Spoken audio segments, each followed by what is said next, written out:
સીતારામ બધાને વાગ્યા છે 11 અને જો છાતા ચાલુ થઈ ગયા છે. થોડું થોડું છે વરસાદી વાતાવરણ. જો વાદળા કાળા કાળા દેખાય અને થોડા થોડા છાતા જો આવી રીતના આવે છે.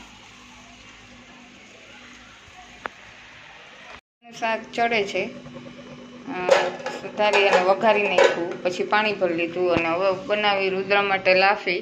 એને આજે સ્કૂલે લાફી લઈ જાય, ખબર નહીં કોઈ છોકરા એવું લઈ આવ્યા હોય અને આજે રટ લગાડીને બેઠો કે મારે લાફી જ લઈ જાવી. એટલે હું બનાવું છું જો અત્યારે એના માટે લાફી. પહેલાં ઘીમાં શેકી નાખી. તો હું જો ઘી નાખી અને લોટ શેકું છું.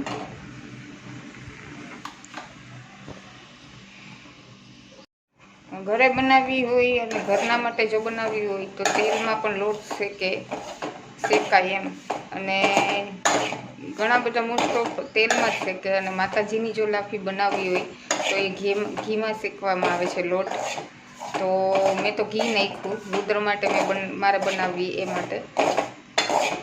તો ઘીમાં લોટ જો શેકી નાખું સેજ લાલ થાય ત્યાં સુધી, પછી પાણી નાખી દેવાનું માપ પ્રમાણે. જેટલો લોટ હોય એથી અડધો, એટલે લાફી રેડી. લાફી બની અને તૈયાર થઈ ગઈ છે. હવે આમાં ગર અને ઘી નાખવાના. ગર ઘી નાખી અને પછી ખાવાની. મસ્ત છૂટી છૂટી થઈ ગઈ આખી. જુઓ,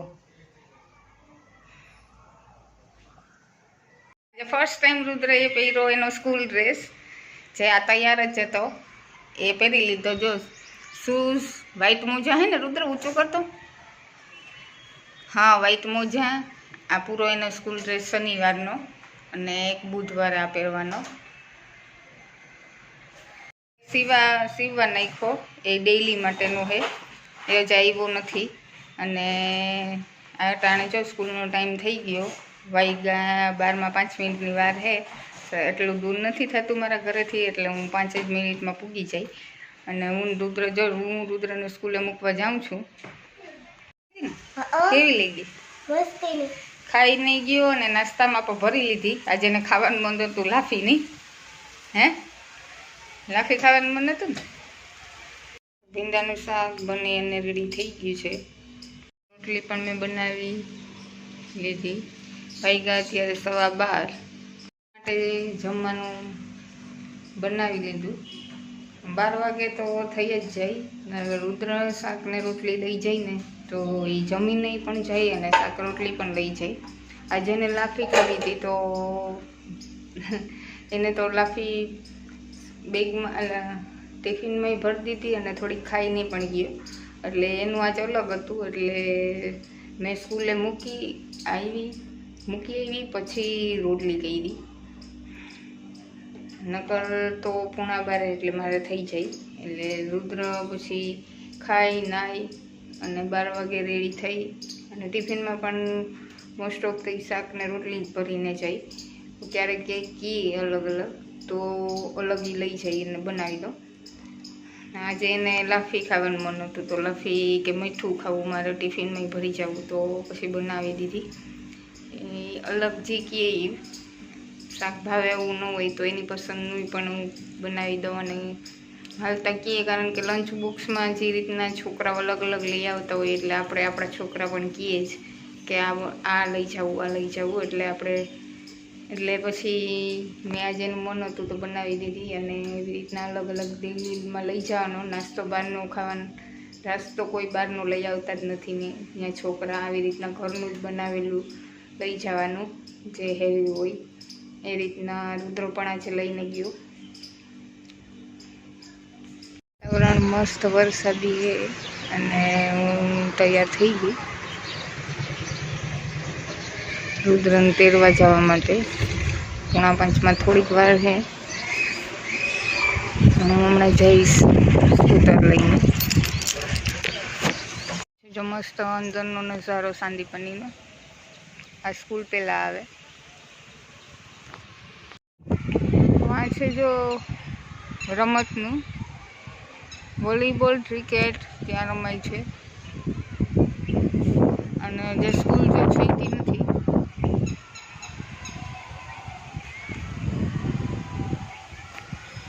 મિનિટમાં બેલ પડશે.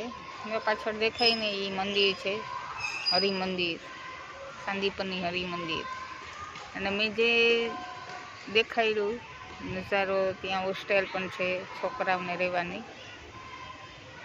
અહીંયા ભણતો એ રહી, અને જે એનું ભણવાનું છે આખું અલગ, જે સંસ્કૃતનું, એ લોકો પણ ત્યાં રહીએ. અને એની અંદર પણ આમ બહુ અંદર મોટું છે રહેવાનું. અને ભાઈ શ્રી રમેશભાઈ યોજા, જે કથાકાર છે, એ પણ અહીંયા જ રહીએ સાંદીપનીમાં અંદર. આ બધું સાંદીપની બહુ મોટું છે અંદર, એટલું આપણે આખું ન દેખાડી શકીએ. અંદર ઘણું બધું છે ને બધું અંદર ને અંદર. અહીંયા જે હોસ્ટેલમાં છોકરા રહેતા હોય એ બહાર જઈ ન શકે, કારણ કે વોચમેન પણ એટલા, જે આ મંદિર છે ત્યાં એક ગેટ છે, ત્યાં પણ એક વોચમેન હોય છે. અને ઘણું બધું એવું હોય કે અડવાની પણ મનાઈ હોય. અને બારોબાર હાવ જ્યારે ગેટ ચાલુ થાય ત્યાં પણ એક વોચમેન હોય. એટલે કોઈ પણ અંદર બહાર જવા માટે સ્ટુડન્ટને જઈ ન શકે પરમિશન વગર, એટલે સેફટીવાળું છે એમ. આજે શનિવાર હતો અને એનો સ્કૂલ ડ્રેસ આજે મેં સવારના બતાવ્યું, એ શનિવાર અને બુધવારે પહેરવાનો હોય છે. અને બાકીના ડે અલગ ડ્રેસ છે, જે હવે બધી સ્કૂલમાં છે જ. આ ટ્રેન શૂટ કહીએ ને, ટ્રેન શૂટ. અને એક કમ્પલસરી એનો જે ડ્રેસ હોય જ એ હોય. અને આજે શનિવાર હતો છતાં પણ રુદ્રનો ફૂલ ડે હતો. 5 વાગે જ છૂટવાનો ટાઈમ હતો, હાફ ડે ત્યાં છે જ નહીં, એટલે ફૂલ ડે હતો. નાસ્તો કરશે, વાગ્યા અત્યારે 5:15.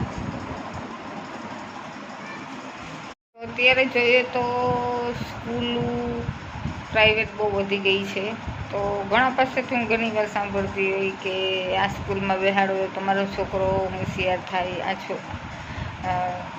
અહીંયા ભણે તો કંઈક તો એમ કે બને જ. તો એવું હોય નહીં, સ્કૂલ ઉપર હોય નહીં. સ્કૂલ કઈ છે એ ઇમ્પોર્ટન્ટ નથી. છોકરાઓને રુચિ કેટલી છે ને ભણવામાં, એ ઇમ્પોર્ટન્ટ છે. જો છોકરામાં એવી આવડત હોય અને છોકરાને એક ધગસ હોય ને, તો સ્કૂલ ચાહે ગમે એ હોય તે ભણી અને આગળ નીકળી જ જાય છે, અને કંઈક તો બને જ છે. સ્કૂલ ઇમ્પોર્ટન્ટ નથી. અને એ પણ જરૂરી નથી કે તમે ગુજરાતીમાં ભણાવો કે ઇંગ્લિશમાં ભણાવો, ગમે એમાં ભણે છોકરાને રુચિ હોય ને, તો એ સરકારી સ્કૂલમાં પણ ભણે ને તો પણ કંઈક બની જાય છે. બાકી તમે લાખો રૂપિયા પણ ખર્ચો કરી અને ભણાવતા હોય ને, અને જો છોકરાઓને જ રુચિ ન હોય ને, તો એ કંઈ પણ બનતા નથી. એટલે મેન ઇમ્પોર્ટન્ટ છે કે છોકરું કેમાં આગળ વધવા માગે છે, એ ઇમ્પોર્ટન્ટ છે. અને એવું જરૂરી નથી કે ભણવામાં છે છોકરાઓ આગળ હોય. ઘણા બધાને બીજામાં પણ ઇન્ટરેસ્ટ હોય, ખેલકૂદમાં, ડાન્સમાં, પછી મ્યુઝિકમાં. તો એ ઘણો બધો સ્પોર્ટમાં એટલો ઇન્ટરેસ્ટ લેતા હોય, ઘણા બધા ભણવામાં પણ એટલા ઇન્ટરેસ્ટ. બધાને અલગ અલગ બધાની રુચિ હોય છે છોકરાઓની. તો